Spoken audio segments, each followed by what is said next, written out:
Welcome to today's session. Want to remind everyone that while we're here at FairCon 2020, you can engage with each of our speakers by using the chat feature that is available to you during the conference. So we hope that you'll connect with our speakers and engage with them and expand your network. Our upcoming session is Meeting HIPAA Compliance with FAIR by Mathew of Cambia Health Solutions, accompanied by Reid, Leake, who is the Information Security and Compliance Analyst, also of Cambia Health Solutions. Enjoy the session. Hi, I'm Reid, Leake. I'm an Information Security Analyst at Cambia Health Solutions. Hello, I'm Mathew. I'm also an Information Security Analyst at Cambia Health Solutions. And today we'll be presenting a case study on enhancing HIPAA risk assessment using FAIR. Hello, good afternoon, FairCon. Before we dive into the topic, I'd like to provide a little background on our organization, Cambia Health Solutions. Cambia Health Solutions is a tax-paying nonprofit health solutions company. We have employees in 38 states, but our headquarters is in Portland, Oregon.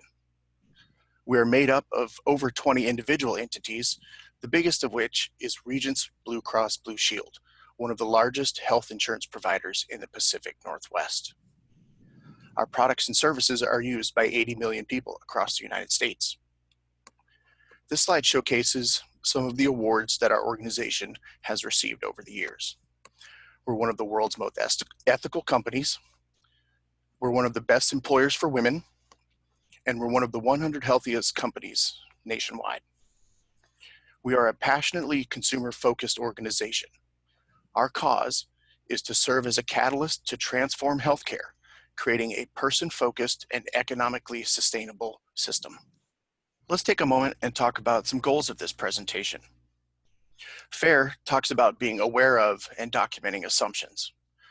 This presentation is operating under the assumption that since you're attending FairCon, and specifically a talk about HIPAA, that you have a foundational understanding of both of these.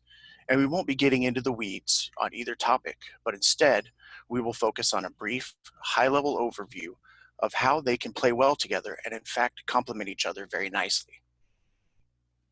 We're going to discuss the 9 HIPAA risk assessment elements and how we leverage FAIR to meet them. We're going to talk about how Cambia reimagined our annual HIPAA risk assessment using FAIR, illustrating how FAIR changed the process and what we gained from it, as well as what we did learn about ourselves and FAIR, including key insights gained from our experience and the challenges and lessons we learned.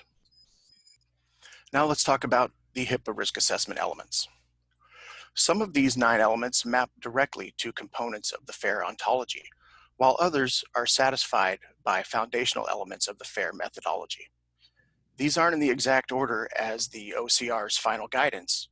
They are instead ordered based on the order I felt matched the process of performing a risk analysis. Data collection. Knowing what data there is and where it resides is at the heart of a FAIR analysis, or frankly, any other risk analysis. This is a foundation of information security. If your organization doesn't have a good grasp of where EPHI resides, you won't be able to protect it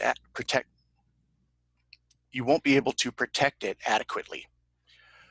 Going through this assessment with our FAIR goggles on caused us to engage with data owners directly, which allowed us in the information security risk management space to gain a better understanding of where this protected data resides on our network. Next, scope the analysis. This is one of the earliest and most crucial steps in conducting a risk analysis.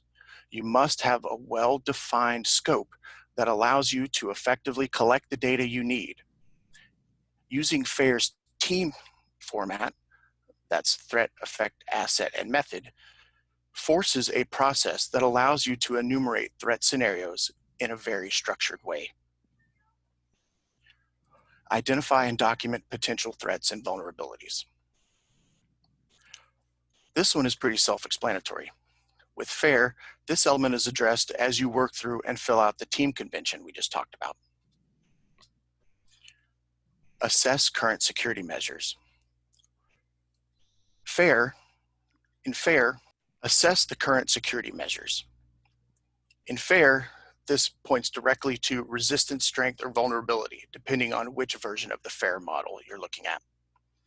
And this is where you ask, what controls do you have in place and how effective they are when it comes to this scoped analysis. Then you determine the frequency of threat occurrence. I bet this sounds familiar as it maps directly over to threat event frequency within the FAIR model. Moving on, you determine the potential impact of threat occurrence. In FAIR, this is moving to the right side of the model, or magnitude. Most of the other elements in the HIPAA risk assessment speak to the left side or the frequency side. Determine the level of risk. The final and uppermost part of the FAIR model, showing what your organization's risk exposure is in the modeled scenario. This is a result you arrive at after working through the left and right sides of the model. Finalize risk analysis documentation.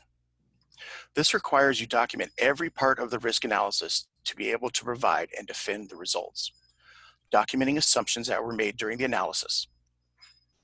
Using FAIR makes this easier because you're already documenting everything as you move through and fill in the model. Periodic review and updates to the risk assessment. Things change in an organization, and conditions need to be reevaluated. As an organization grows or matures and new threats and methods are created, it's important to revisit your environment and either change existing scenarios to match new data or create brand new ones. This is FAIR foundational. While it doesn't directly point to one of the boxes in the FAIR model, it is definitely covered in the overall FAIR methodology. Now I'm going to take a moment and talk to you about our previous HIPAA risk assessment engagements. For the last few years, we've engaged a third party to help us with our assessments. They'd come on site over a few days and conduct interviews with information security and other technology teams and collect evidence to validate the existence of controls. I'm sure you're familiar with this format. It is focused on controls and their maturity, and we did this using the NIST CSF control framework. And it helped identify risks, and they were qualitatively expressed, and their impact was not expressed in financial terms. In the past, this approach has been instrumental in helping us meet the HIPAA risk assessment requirements. It produced valuable and actionable insights into risk reduction, including providing a report that we can share with our business partners to showcase our control maturity. So when we started thinking about using FAIR for HIPAA, our goal really wasn't a wholesale replacement of our previous risk assessment program, but really to look at ways of up-leveling the maturity, to express risk in financial terms, and provide data to support cost-benefit decisions on security initiatives, and to help inform our budget asks and investments as they related to protecting HIPAA data. It also gave us an opportunity to leverage FAIR in a narrow scope and with a relatively limited set of assets. With Reid and I being fairly new practitioners to FAIR, early on we realized that we were going to need some help and assistance. So that's where we turned to RiskLens and partner with them on their rapid risk assessment service. And that really helped us get up to speed quickly and sort of be able to jump into performing some of these analyses. So the rapid risk assessment took place over 3 days, several hours of very long Zoom calls. We were able to assemble around 15 senior leaders across various organizations representing Cambia, who all had a stake in HIPAA compliance. I mean, this included privacy, data governance, the health plan business, BCPDR, and a variety of technology partners. And over the course of those 3 days, we identified key assets that were in scope, primary loss events that could affect those assets, and then threats that could precipitate those loss events. And we eventually produced an output of about 25 stack rank risks, from which we chose a subset for deeper analysis.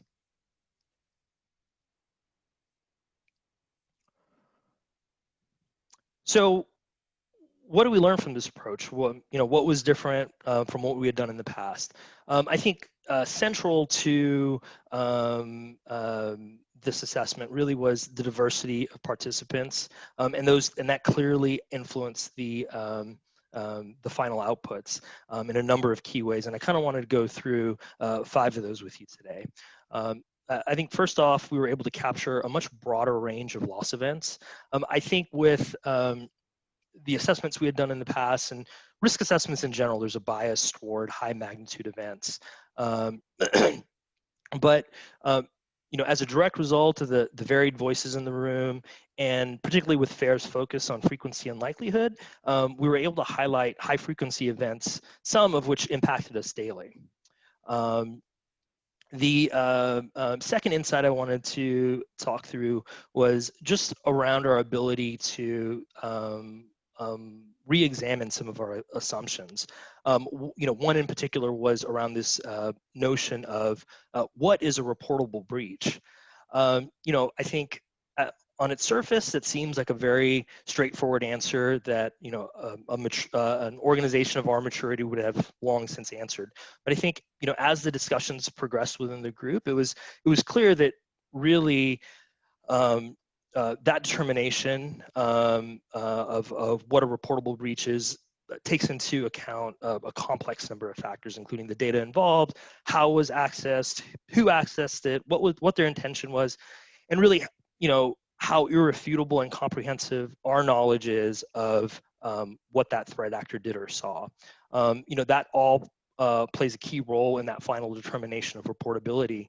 And ultimately, that conclusion is material to the size and scope of any secondary losses that you need to consider. The third item is really around the apps and the data that we were looking at. We had compiled a fairly large list of apps that were in scope for this assessment, but fairly early on, we noticed a common theme around the data types and volumes that were involved. And while true that the asset level controls between all these systems and applications were, very different, and the loss event frequency would be highly variable, the consistency of the data and volumes really helped us limit the number of loss magnitude calculations that we had to perform. We were able to take these apps and systems and put them in tiers, and instead of perform these calculations against individual applications, we were able to instead look more closely at those tiers. The fourth sort of insight was really around prioritization of confidentiality, integrity, and availability effects on our various assets. HIPAA applies to all entities that store, process, or transmit PHI. However, they're not applied equally across all those domains to all the various entities within the healthcare ecosystem. For example, a hospital or a doctor's office would probably look at availability or integrity events in a very different way than we probably should. And so, this sort of understanding really helped us to prioritize the most relevant scenarios for us to consider. And finally, I think this approach to looking at HIPAA really allowed us to look at our controls in a much more holistic way. We were in several scenarios able to evaluate a threat actor's attack chain, map those actions with different parts of the ontology, and control and consider control effectiveness at each step, from contact to loss event initiation. So this allowed us to, not look at the controls really as sort of these individually functioning components, but more so as their effectiveness in working together, right, to prevent loss. This perspective also allowed us to quickly look at scenarios and understand where we had sort of the greatest concentration of controls within the FAIR ontology, and also to easily understand where we could gain the most effective risk reduction through control improvement.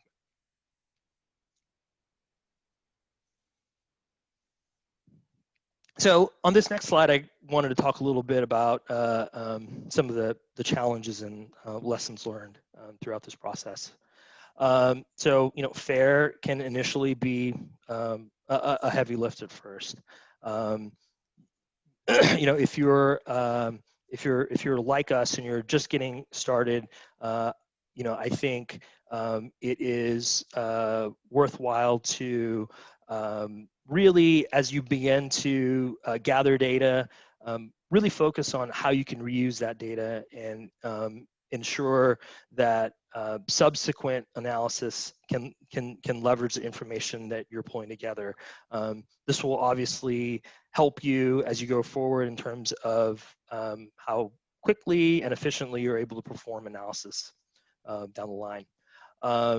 If you're a small team, I think, and you have a couple of people doing this work side of desk, start off with a focused scope. A couple of really well done analyses that are highly defensible, really set the stage for long-term success and just buy-in from different stakeholders.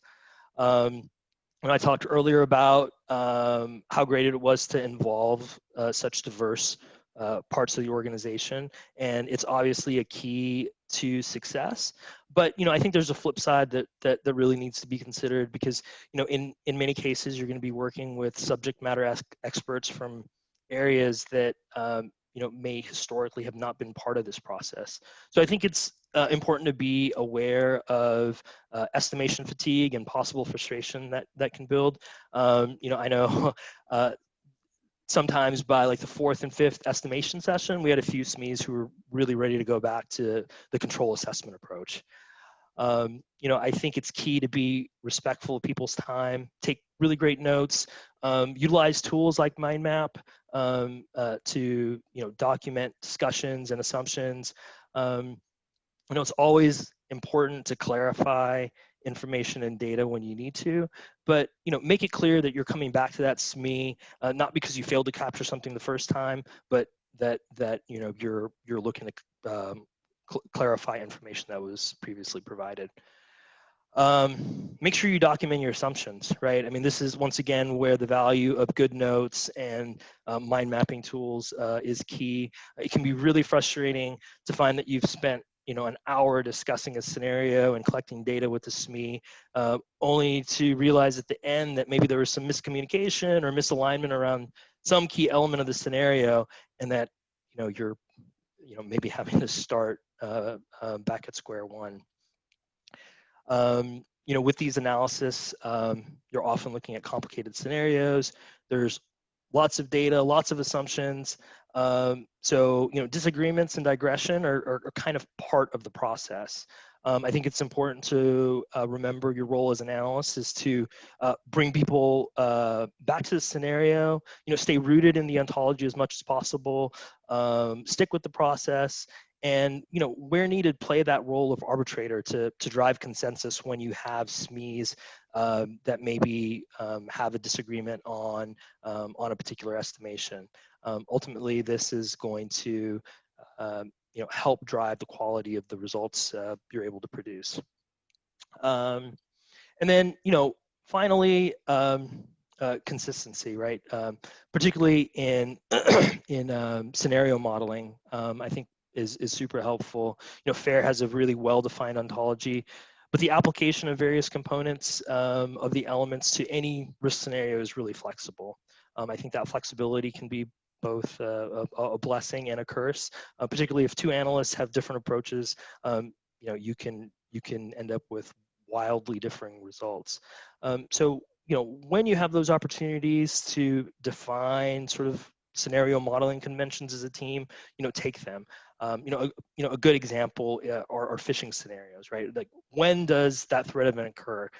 Is it when the link is clicked, or is it when the endpoint is compromised? I mean, and depending on the asset, arguments probably could be made for either approach. But I think the key piece is that you as a team are in alignment.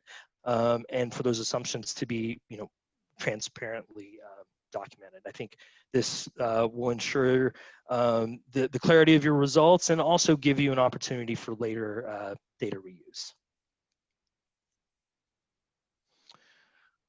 So next steps for our program. We're just kind of finishing up the first lap of our FAIR journey.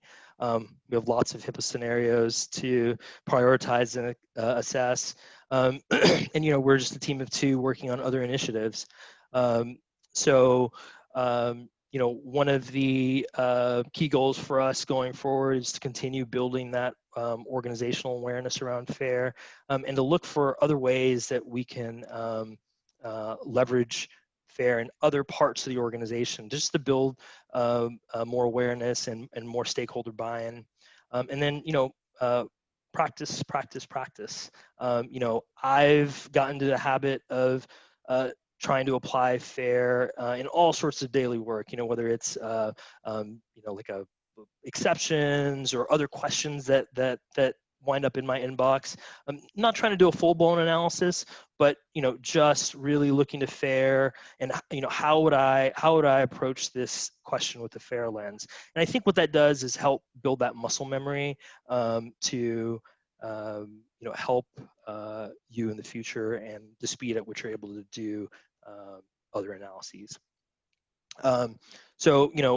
We're really excited to see where this program goes and how it grows and evolves over the next months and quarters ahead. This concludes the presentation for today. For others like us who are starting out with FAIR, hopefully you guys have found some useful nuggets in this presentation. If you have any questions, comments, or wanted to share some of your own experiences, we have our contacts are linked in this presentation. Thank you.